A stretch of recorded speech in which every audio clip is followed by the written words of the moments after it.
মসজিদটা খুলতে হবে এবং মসজিদটা কিন্তু আটকাতে হবে। এই যে এইভাবে এই যে এই টাওয়ালটা দিয়ে এই যে এইভাবে মনে করেন পরিষ্কার করতে হয়, এইভাবে পরিষ্কার করে দিতে হয় বা একটু ঝাড়ু মেরে দিতে হয়। ওগুলা রয়েছে বড় বড়, সো এইগুলা কিন্তু ঝাড়ু দিয়ে যখন ময়লা হয় তখন কিন্তু একটু পরিষ্কার করে দিতে হয়। সৌদি আরবে এমন কোনো মসজিদ নাই যে মসজিদের সঙ্গে মহিলা মসজিদ নাই। আসসালামু আলাইকুম, হ্যালো এভরিওয়ান। আজকে কিন্তু আপনাদেরকে দেখাবো সৌদি আরবে আমি মসজিদের কি কি কাজ করি এবং আমার বেতন কত। তো মসজিদের সম্পূর্ণ কোথায় কি কাজ করার লাগে এবং কি করতে হয়, সো এ টু জেড কিন্তু আপনাদেরকে দেখাবো। সো ভিডিওটা না টেনে দেখবেন, অবশ্যই আপনারা উপকৃত হবেন ইনশাআল্লাহ। চলেন ভিডিওটা শুরু করা যাক। মসজিদের সর্বপ্রথম কাজ কিন্তু মসজিদ 5 ওয়াক্ত নামাজে মসজিদটা খুলতে হবে এবং মসজিদটা কিন্তু আটকাতে হবে। মসজিদের সর্বপ্রথম কাজ কিন্তু মসজিদ 5 ওয়াক্ত নামাজে খুলতে হবে এবং মসজিদটা নামাজের পরে যখন সব মুসাল্লি চলে যাবে তখন মসজিদটা বন্ধ করতে হবে। সো এটা কিন্তু সর্বপ্রথম মসজিদের কাজ। কিন্তু মিনিমাম আজানের 20 মিনিট আগে খুলতে হবে, লাইট জ্বালাতে হবে এবং মসজিদের যেগুলো দরজা থাকবে দরজাগুলো কিন্তু খুলতে হবে। এটা কিন্তু আমার মসজিদ পিছনের, দেখতে পাচ্ছেন আপনারা যে কতটা সুন্দর সৌদি আরবের মসজিদগুলা। চলেন এখন বেসিক যে কাজগুলো আছে, দৈনন্দিন যে কাজ, সেটা আপনাদেরকে দেখাই। মেশিনটা কিন্তু এখান থেকে চালু করতে হয়। মেশিনটা চালু করে কিন্তু এই যে দেখতে পাচ্ছেন এটা দিয়ে কিন্তু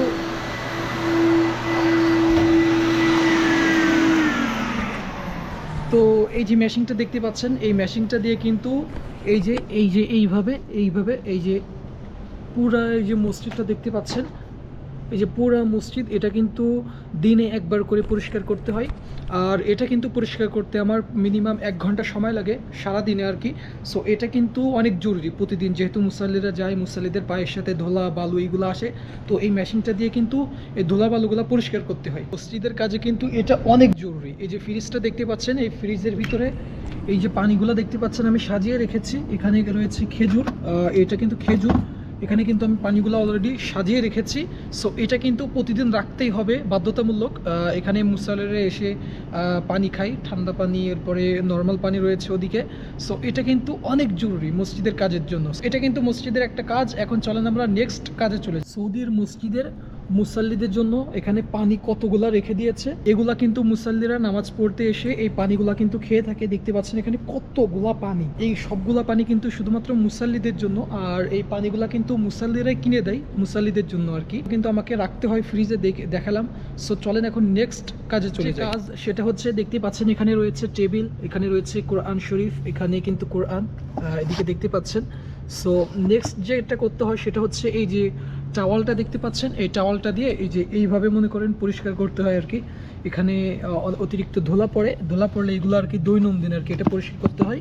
আর এদিকে যে কোরআন শরীফটা দেখতে পাচ্ছেন, কোরআন শরীফগুলো কি করতে হয়, মাসে একবার করে এগুলা বের করে এই যে কোরআন শরীফের এখানে মনে করেন এই যে ময়লাগুলো আছে এগুলো মনে করেন মাসে একবার করে পরিষ্কার করলে হয়ে যায়। এটা কিন্তু দৈনন্দিন একটা কাজ, যেহেতু মসজিদের এসির সঙ্গে ধুলা বালু এগুলো এসে জমে থাকে, আর এগুলো কিন্তু পরিষ্কার করতে হয়। এরপর কিন্তু এই যে দেখতে পাচ্ছেন এখানে ডাল রয়েছে, এই যে এখানে কিন্তু অতিরিক্ত ধুলা পড়ে আর কি। এটা কিন্তু দিনে একবার বা একদিন পর পর এটা আর কি এই যে টাওয়ালটা দিয়ে এইভাবে ধরলে এটা আর কি মুছে যায়, এটা চলে যায়। নেক্সট যে কাজ সেটা হচ্ছে এই যে এসি দেখতে পাচ্ছেন এখানে, তো এসিতে কিন্তু অতিরিক্ত ধুলা পড়ে, যেহেতু পুরা মসজিদে এসি চলে সব সময়।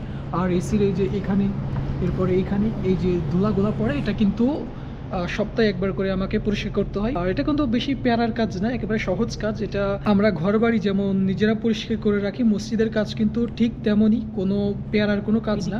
তো দরজা রয়েছে, এই দরজা দিয়ে যখন মুসল্লিরা মসজিদে প্রবেশ করে তখন কিন্তু এই টাইলসগুলো আর কি একটু নোংরা হয়ে যায়, আর নোংরা হওয়ার পরে কিন্তু এই টাইলসটা একটু পরিষ্কার করতে হয়। সো এটা কিন্তু মসজিদের একটা কাজ। দেখতে পাচ্ছেন জানালা, সো এই জানালাগুলা কিন্তু আমাকে সপ্তাহে একবার বা মাসে একবার করে এই জানালাগুলা এই যে টাওয়াল দিয়ে পরিষ্কার করতে হয়। তো মসজিদের দৈনন্দিন কাজের মধ্যে কিন্তু এই যে দেখতে পাচ্ছেন কোরআন শরীফ রাখা, এই কোরআন শরীফ যে রাখা যে বক্স, এর মধ্যে কিন্তু দেখতে পাচ্ছেন টিস্যু।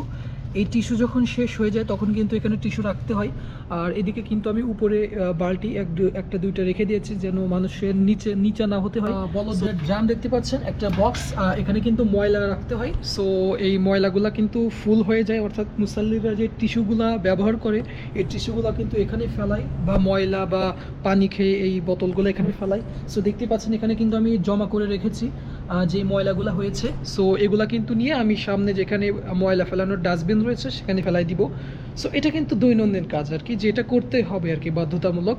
তো এটা কিন্তু আহামরি প্যারার কোনো কাজ না, আপনি জাস্ট এই কাজগুলো করতে সামান্য 1 থেকে 1.5 ঘন্টা বা 2 ঘন্টা সময় লাগে। সো চলেন বাহিরের কি কাজ আছে এটা আপনাদেরকে দেখাই। ভাই মসজিদের কাজে দৈনন্দিন কাজের মধ্যে কিন্তু এটা রয়েছে, এটা কিন্তু মূলত মুসাল্লিরা এখানে জুতা রেখে, এখানে জুতা রেখে দেখতে পাচ্ছেন এখানে জুতা, আর এটা হচ্ছে মসজিদের গেট, যেখানে মসজিদের ভিতরে প্রবেশ করে। তো এখানে জুতা রাখার পরে কিন্তু এখানে ময়লা মাটি একটু হয় আর কি। এই যে টাওয়ালটা দেখতে পাচ্ছেন, এই ধরনের যে টাওয়ালগুলো রয়েছে সেটা আর কি এইভাবে পরিষ্কার করে দিতে হয় বা একটু ঝাড়ু মেরে দিতে হয়। সো এটা কিন্তু দৈনন্দিন আর কি, প্রতিদিন যে কাজগুলো করতে হয় তার মধ্যে কিন্তু একটা এটা গুরুত্বপূর্ণ, যে মুসাল্লিরা যেন এসে ময়লা মাটি না দেখে বা ইমাম যখন আসে ময়লা মাটি না দেখে। তো এটা কিন্তু মসজিদের দৈনন্দিন কাজের মধ্যে একটা কাজ। তো ভাই এটা কিন্তু আমার মসজিদের যে বারান্দাটা রয়েছে, এটা কিন্তু আমার মসজিদের বারান্দা, দেখতে পাচ্ছেন কত বড়। এই সাইডে একটা দরজা রয়েছে, এই সাইড একটা রয়েছে, ওই সাইড আর একটা রয়েছে, আর এই সাইডে একটা। এই যে বারান্দাগুলো দেখতে পাচ্ছেন, এই বারান্দাগুলাই কিন্তু ময়লা মাটি, এরপরে দেখা যাচ্ছে যে পাতাগুলো রয়েছে, এই ধরনের যে পাতাগুলো রয়েছে বড় বড়, সো এইগুলা কিন্তু ঝাড়ু দিয়ে প্রতিদিন বা যখন ময়লা হয় তখন কিন্তু একটু পরিষ্কার করে দিতে হয়।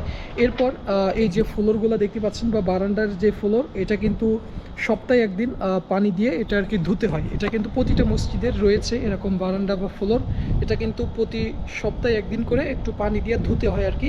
সো এটা ধুতে কিন্তু আনুমানিক 1 ঘন্টা মতো সময় লাগে। এটা কিন্তু সপ্তাহে একবার, প্রতিদিন না। চলেন এখন যাব আপনাদেরকে বলবো যে আমার বেতন কত। তো ভাই এটা কিন্তু সৌদি আরবের মহিলা মসজিদ, অর্থাৎ এই মসজিদটা কিন্তু মহিলারা নামাজ আদায় করে। সৌদি আরবে এমন কোনো মসজিদ নাই যে মসজিদের সঙ্গে মহিলা মসজিদ নাই, অর্থাৎ মহিলাদের জন্য নামাজ পড়ার জন্য কিন্তু পুরুষ মসজিদের সাথে মহিলাদের আলাদাভাবে একটা মসজিদ থাকে।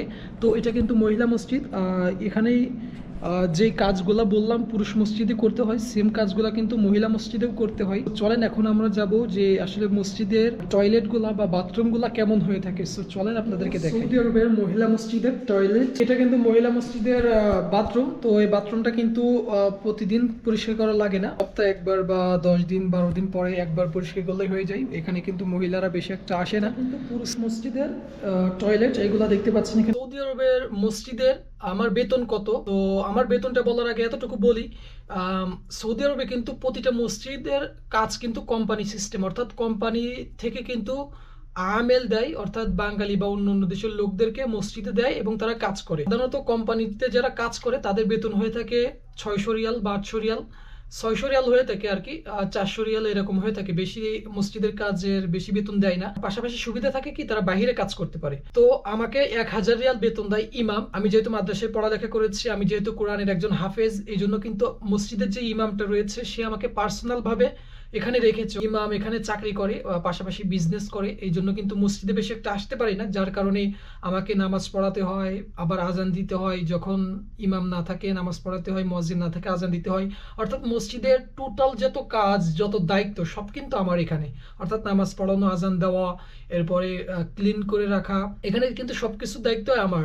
এই জন্য কিন্তু ইমাম আমাকে পার্সোনাল ভাবে এখানে রেখেছে, এই জন্য আমাকে 1000 রিয়াল বেতন দেয়। আর বাইরে কাজ করার যে সুযোগ এটা কিন্তু আমাকে এখানে দেয় না। আমি যেহেতু নামাজ পড়াই, আজান দেয়, যার কারণে কিন্তু সৌদিরা আমাকে একটু আলাদা চোখে দেখে, যার কারণে ইমাম আমাকে বাইরে কাজ করতে দেয় না। যদি বাইরে কাজ করি তাহলে তাহলে সৌদিরা আমাকে কেমন নজরে দেখবে, এই জন্য আর কি। তো আমার বেতন কিন্তু আসলে আহামরি বেশি না, তারপরে আলহামদুলিল্লাহ যেটা পাই সেটা দিয়ে আলহামদুলিল্লাহ আমার ফ্যামিলি, আমি সবাই চলতে পারি। তো এটাই কিন্তু ছিল যে আসলে মসজিদে আমি কি কি কাজ করি এবং মসজিদের কি কি কাজ করতে হয়। এবং আপনারা যদি সৌদি আরবে আসতে চান অবশ্যই মসজিদের কাজে আসতে পারেন।